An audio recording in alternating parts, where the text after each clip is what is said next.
ఆలయాలకు సంబంధించినటువంటి సొమ్ముల్ని ఆహ్, ఏదైతే కామన్ గుడ్ ఫండ్‌లో వేసేటందుకు మాత్రమే డ్రా చేయాలి.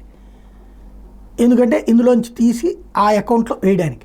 అలా కాకుండా రూ. 3,500,00,000 ఒక ఈవో తీసుకుని కొన్ని రోజులకి మళ్ళీ డబ్బులు జమేశారు.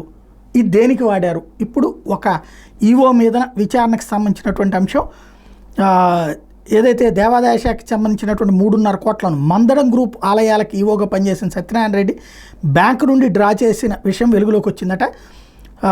అమరావతి నిర్మాణానికి అప్పటి తెలుగుదేశం పార్టీ ప్రభుత్వం 22 గ్రామాల్లో భూములు సేకరించింది. ఆ టైంలో మందడం గ్రూపుకు సంబంధించినటువంటి ఆలయాలకు చెందిన వేణుగోపాలస్వామి దేవస్థానం, శివాలయానికి చెందిన భూములు తీసుకున్నదట ప్రభుత్వం. దీనికి గాను 3,500 కోట్లు ప్రభుత్వం సిఆర్డీఏకి జమేసింది. దేవాదాయ శాఖకి వేసింది. ఈ మొత్తాన్ని దేవాదాయ శాఖ అధికారులు ఆలయాల పేరుతోనే బ్యాంకులో ఫిక్స్డ్ డిపాజిట్ చేశారు.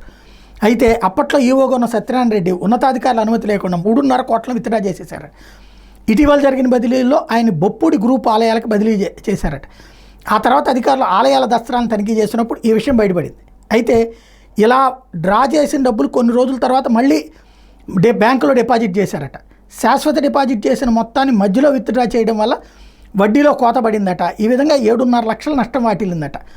ఉన్నతాధికారుల అనుమతి లేకుండా సత్యనారాయణ రెడ్డి ఎందుకు విత్డ్రా చేశారు? సొంతానికి వాడుకున్నారు లేదా ఆ నగదును గోల్మాల్ చేయడానికి ప్రయత్నించి మళ్ళీ ఆలోచన మార్చుకుని బ్యాంకులో డిపాజిట్ చేశారా అనే సందేహాలు వ్యక్తం అవుతున్నాయట. 3.5 కోట్ల అప్పుడు ఈవో సత్యనారాయణ రెడ్డి విత్డ్రా చేయడం మీద ప్రత్యేక విచారణ కమిటీ నియమించామని చెప్పేసి ఎవరైతే ఉప కమిషనర్ దేవాదాయ శాఖ కేబీ శ్రీనివాస్ వివరించారట.